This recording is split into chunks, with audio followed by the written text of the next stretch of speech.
اب میں آپ لوگوں کی انفارمیشن کے لیے کچھ باتیں بتانا چاہتا ہوں. یہ جو آمدنی سے زیادہ اثاثہ جات ہیں یہ صرف نیب اس کو دیکھتا ہے.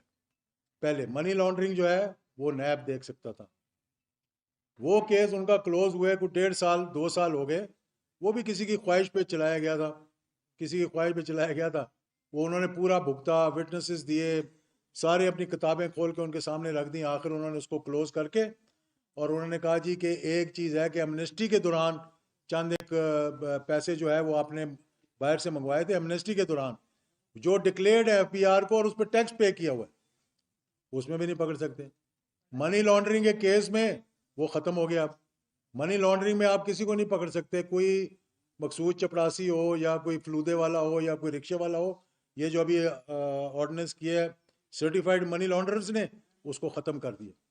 اب منی لانڈرنگ میں پکڑ سکتے ہیں کہ اگر میں دیکھوں کہ آپ دیکھیں کہ میری گاڑی میں 1 کروڑ روپیہ پڑا ہے اور آپ اوپر سے چھاپا مار کے مجھے پکڑ لیں, اس کے علاوہ جو مرضی کرو کوئی پوچھنے والا نہیں. کہ کیس کیسا بنایا ہے مجھے یہی سمجھ نہیں آتا.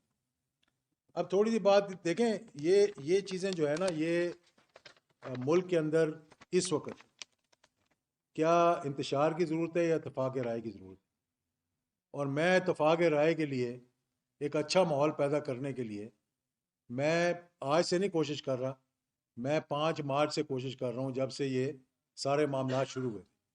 اس کے بارے میں آپ لوگوں کو بھی پتہ ہے, دوستوں کو بھی پتہ ہے, خان صاحب کو بھی میں جتنی دفعہ ملا ہوں میں اسی لیے ملا ہوں یار کہ ماحول بہتر کریں. اور میں بار بار یہ کہتا ہوں کہ یہ آخری ہماری ہوپ جو ہے اس پاکستان کی, وہ ہماری آرمڈ فورسز.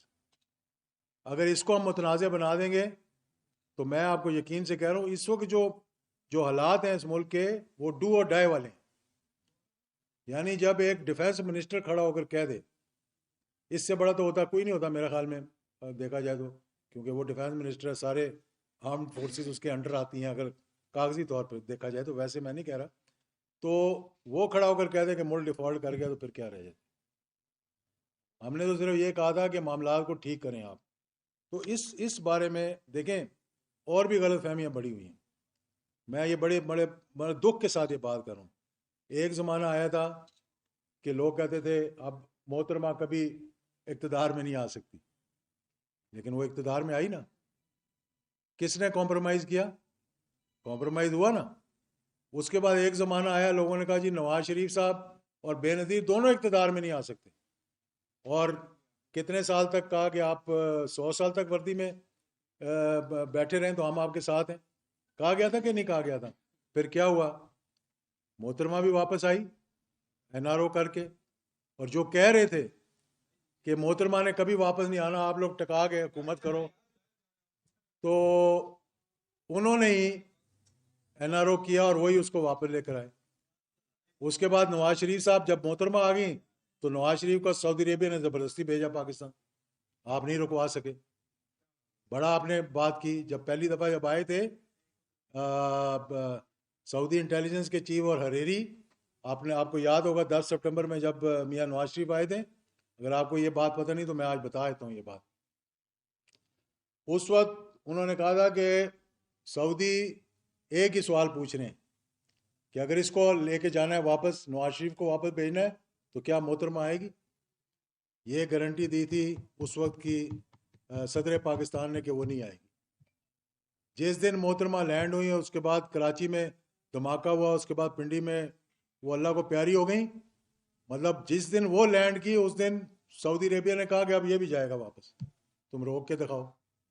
5 مرتبہ ہمارے وزیر خارجہ کو بلایا جو بہانے کرتا رہا, اور آخر بلا کر انہوں نے کہا کہ واپس جاؤ, اور بڑے پروٹوکول کے ساتھ بھیجا واپس. تو آپ کس طرح روک سکتے ہیں؟ آج صبح میں ایک وزیر کی پریس کانفرنس سن رہا تھا, وہ کہتا ہے کہ اب عمران خان کو کبھی واپس نہیں آنے دیں گے. میں کہا یار تھوڑی سی تاریخ ہی دیکھ لو ملک کی. وہی محترمہ تھیں جن کو کہتے تھے کبھی نہیں آئیں گی, وہی نواز شریف تھا جن کو کہتے تھے کبھی نہیں آئے گا, اور اب وہی عمران خان ہے جس کو آپ کہہ رہے ہیں کہ جی اس کو نہیں آنے دینا, باقی جو مرضی آ جائے. تو میں یہ کہنا چاہتا ہوں کہ بات اتنی سی ہے کہ کانسٹیٹیوشن ہے پاکستان میں, اس کے اندر کہا گیا 90 دن, اور میں یقین کریں کہ جو حالات میں دیکھ رہا ہوں, آپ الیکشن بھی کروا دیں مار دھاڑی ہوگی اس میں. اس سے پہلے میں نے وزیر اعظم سے اپیل کی ہے, میں حکومت سے بھی اپیل کر رہا ہوں کہ آپ یہ جو ہائی کورٹ نے آرڈر دیا ہے کہ ان کے استعفے منظور نہیں ہوئے، آپ اعلان کریں یار کہ آؤ واپس بیٹھو اسمبلی کے اندر. جب تک کنسنسس ایوالو نہیں ہوگا، جب تک آؤٹ اسٹینڈنگ ایشوز ریزالو نہیں ہوں گے، آپ ایک نہیں 10 الیکشن کروا دیں، زیرو رزلٹ ملے گا. یہ آپ کو میں آج اجاز اللہ کہہ رہا، نہیں تو مجھے پکڑ کے کہہ دینا یار آپ غدار تھے. مطلب 108 یہ 1.8 ارب روپے تو نہیں تھے، غداری کا الزام لگا دینا میرے پہ یار کہ آپ جھوٹ بول رہے تھے. بیٹھیں، آؤٹ اسٹینڈنگ ایشوز ریزالو کریں، الیکشنز کروائیں. ملک میں افراتفری اگر پھیلے گی تو اس ملک کا اس وقت یہ حالات ہیں کہ مجھے میرے رونگٹے کھڑے ہوتے ہیں رات کو، قسم خدا کی میں نیند سے اٹھ جاتا ہوں بہت مرتبہ. میں کسی کے خلاف کوئی بات نہیں کرنا چاہتا، مجھے کہیں. میں نے اپنے والد کا اقتدار دیکھا ہے، سیاہ اور سفید کے مالک تھے وہ. میں الحمدللہ 2 دفعہ وزیر رہا ہوں، میں 6 مرتبہ پارلیمنٹ کا ممبر رہ چکا ہوں.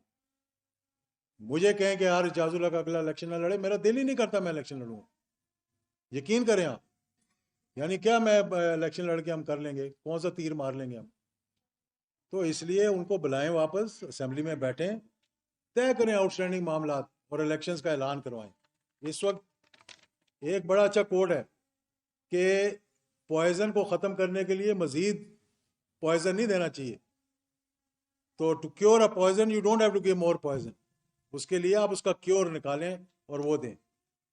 اور پھر میں یہ بھی کہوں گا کہ اس چیز کی بھی اس طرح بھی نہ کریں کہ جس طرح جسٹس فائز عیسیٰ کے خلاف کیا تھا، یا اور جو ادارے ہیں اس وقت، سارے ادارے، ہر کسی کو اپنا کردار ادا کرنا پڑے گا. اور سب سے زیادہ اس وقت ذمہ داری جو ہے جوڈیشری کے اوپر ہے، اس کے بعد اسٹیبلشمنٹ کے اوپر ہے، سارے اسٹیک ہولڈرز کے اوپر. میں کہتا ہوں خدا کے لیے اپنی انا کو پاکستان کے اوپر نہ لے کے جائیں، اپنی انا اپنے سے اوپر رکھیں. یار مجھے گلے سے پکڑ لیں، لیکن جہاں پاکستان کی بات آ جائے اس سے بڑی کسی کی انا نہیں ہے. اس وقت معاملہ پاکستان کا ہے. اس وقت اجاز الحق میٹر نہیں کرتا، نواز شریف میٹر نہیں کرتا، عمران خان میٹر نہیں کرتا، زرداری میٹر نہیں کرتا، کوئی میٹر نہیں کرتا. یہ ملک ہوگا تو ہم ہوں گے. اور میں بتا دوں کہ جس طرح یہ 5th جنریشن وارفیئر میں ہم افواج پاکستان کے خلاف نفرت پھیلانے کی کوشش کر رہے ہیں، جس قسم کے سوشل میڈیا پہ وہ نعرے لگائے جا رہے ہیں، ہمارا دل دکھتا ہے. میں نے بار بار یہ کہا ہے کہ ہم نہیں برداشت کریں گے کہ فوج کے خلاف کوئی بات کرے، بھلے فوج ان کے ساتھ جا کے ہاتھ ملائے 100 دفعہ 110 دفعہ. ہم سے کوئی کسی نے فرمائش نہیں کی تھی. جب ہم نے کسی نے کوئی بولا، خان صاحب کو میں یہی جا کر کہتا ہوں کہ آپ اسٹیبلشمنٹ کے خلاف بولیں گے، ہم آپ کے ساتھ نہیں کھڑے ہوں گے. سیدھی سی بات ہے. ہم کیوں حصہ بنے اس چیز کا جو کہ پاکستان کو، میں سمجھتا ہوں کہ ہم پاکستان کو نقصان پہنچانے کی کوشش کریں. اور پھر آج کل حالات دیکھیں آپ، یعنی اکانومی ویسی خراب ہے، 5000 کنٹینر کھڑے ہوئے ہیں پورٹ کے اوپر، ان کو چھڑانے کے لیے ہمارے پاس پیسے نہیں ہیں. پھر کہتے ہیں جی اجاز الحق بات کرتا ہے، تو مجھے کہتے ہیں جی کہ آپ جب بات کرتے ہیں تو یہ اکانومی کے بارے آپ نہ کریں. وزیر دفاع گئے تو اس کی کوئی بات نہیں، وہ خیر ہے. بعد میں اپنی اسٹیٹمنٹ جتنی مرضی چینج کرتے رہو، ایک دفعہ جو ڈز ہوگی وہ تو ڈز ہوگی نا. جو گولی نکل گئی اس کو واپس تو نہیں لائیں گے نا، نئی گولی ڈالیں گے آپ اس کو بندوق کے اندر.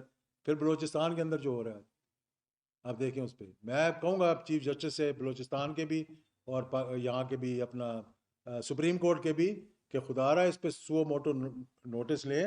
لوگوں کے دل دکھ رہے ہیں، لوگوں کی، ہماری مائیں بہنیں ہیں وہ، جن کے ساتھ زیادتی ہو رہی ہے.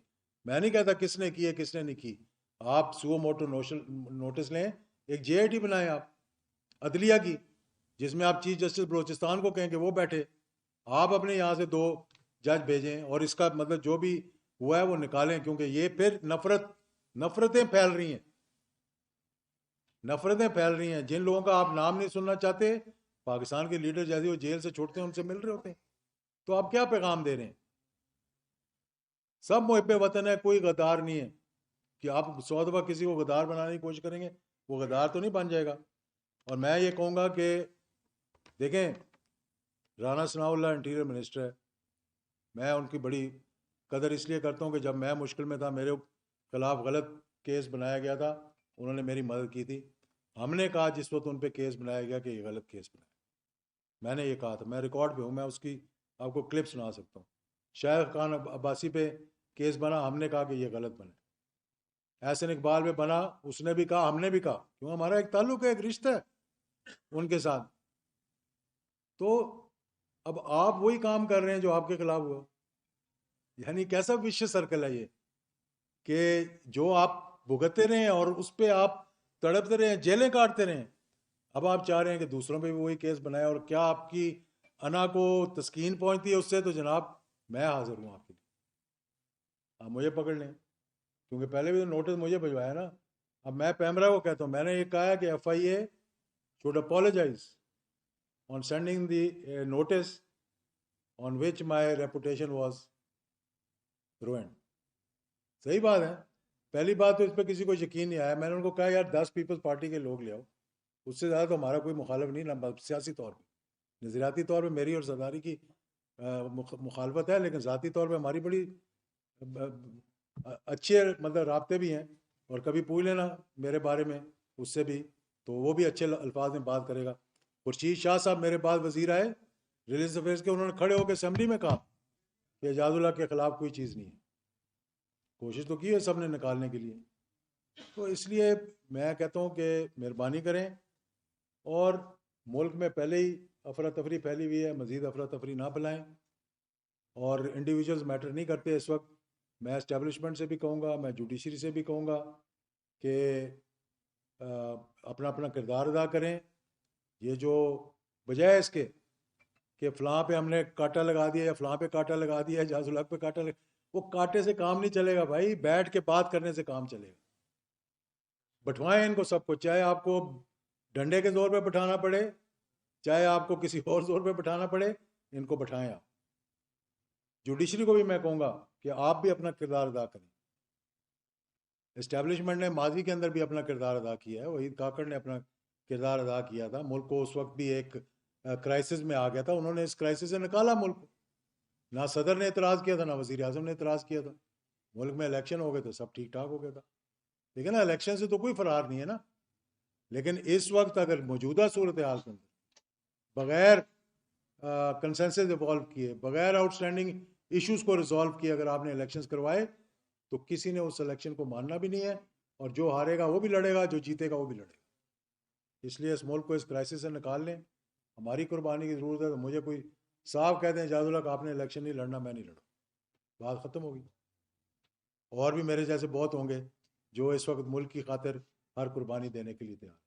تو میں بہت بہت شکریہ ادا کرتا ہوں, خاص طور پہ صدر پریس کلب کا, جنہوں نے شارٹ نوٹس پہ آپ لوگوں کو تکلیف دی ہے, اور انشاءاللہ آئندہ بھی آپ لوگوں سے اسی طرح بات ہوتی رہے گی. اسٹیبلشمنٹ پاکستان کی تاریخ کی ایک حقیقت ہے, اور یہ بتائیں کہ ایک صحافی نے بھی کہا ہے کہ مقبولیت کے ساتھ قبولیت کا ہونا بھی ضروری ہے. آپ کے لہجے میں بھی آج ہم نے بڑی ایک فلیکسیبلٹی دیکھی. شیخ رشید صاحب اور آپ اداروں کے بڑے قریب ہیں, اس میں کوئی دو رائے نہیں ہے. تو کیا لگتا ہے جس طرح شیخ رشید صاحب پر پریشر ہے کہ ان کی وفاداری تبدیل کرنے کی کوشش کی جا رہی ہے, آپ پر بھی پریشر ہے کہ آپ عمران خان کی حمایت میں بات نہ کریں, اس لیے آج آپ کو دیکھیں ابھی تو میں اس کی طے پہ پہنچنے کی کوشش کر رہا ہوں نا کہ مجھے نوٹس کیوں بھجوایا. میں ایک بات آپ کو کلیئر کرتا ہوں, آپ نے بڑا اچھا سوال کیا. اسٹیبلشمنٹ شیخ رشید کو اون کرتی ہے, مجھے کرتی ہے, مجھے نہیں پتہ. مجھے شیخ رشید صاحب کا اور ان کا تعلق نہیں پتہ. میں اسٹیبلشمنٹ کو, وہ مجھے اون کرے نہ کریں. میرے والد نے وردی کے اندر اپنی جان دی ہے اس ملک کے لیے, تو میں تو اسٹیبلشمنٹ کو نہیں چھوڑ سکتا, وہ مجھے بشک چھوڑ دیں. اور اگر میں کوئی کردار ادا کر سکوں گا پازیٹیو, تو میں ضرور کرتا رہوں گا, چاہے وہ خوش ہوں چاہے وہ ناراض ہوں. ڈیڈ لاک کہاں پہ ہے؟ عمران خان اسٹیبلشمنٹ کے درمیان ملاقاتیں بھی ہوئی جنرل باجوہ کے ساتھ, آپ کو بڑی اندر کی خبریں ہوتی ہیں, ڈیڈ لاک کہاں پہ ہے؟ ایک منٹ جی, ایک تو اپنا تعارف کریے پہلی بات. دوسری بات, سارے دوست ملے کے ایک کوشچن کریں گے, ہاں ٹھیک. اب جس نے سوال کرنا وہ اپنی طرح ایک سوال پارٹی 24 سے وہ ڈیجیٹل پلیٹ فارم ہے میرا, تو یہی ہے کہ آپ ڈیڈ لاک کہاں پہ ہے؟ Thank you. ڈیڈ لاک کا پتہ لگ جائے تو سارے اس کو جو گتھی الجھی ہوئی ہے اس کو سلجھا نہ دیں. ہمیں تو سمجھ نہیں آ رہی ڈیڈ لاک کہاں پر ہے. میں نے کہا کہ ہر بندہ نیوٹرل, جو ہم نے اسٹیبلشمنٹ نے کہا ہم نیوٹرل ہیں, میں دونوں ہاتھوں سے سلوٹ مارا کہ آپ نیوٹرل ہیں. لیکن بھائی میرے, سیاست کے لیے نیوٹرل ہوں, بالکل اچھی بات ہے. فری فیئر ٹرانسپیرنٹ الیکشنز کے لیے نیوٹرل ہوں. جب پاکستان کی بات آ جائے تب تو کوئی نیوٹرل نہیں ہے نا. کل کو جب اللہ نہ کرے کہ پاکستان پہ کوئی برا وقت آتا ہے, کوئی حملہ ہوتا ہے, تو یہ عوام 22 کروڑ جب تک آپ کے ساتھ نہیں کھڑے ہوں گے, آپ کیسے لڑیں گے پھر؟ تو مجھے نہیں پتا ڈیڈ لاک کہاں پر ہے, اور میرا خیال ہے کوئی ڈیڈ لاک نہیں ہونا چاہیے. ہر کسی کی اپنی اپنی انا کا مسئلہ ہے میرا خیال میں, لیکن یار پاکستان سے تو بڑی کسی کی انا نہیں ہے.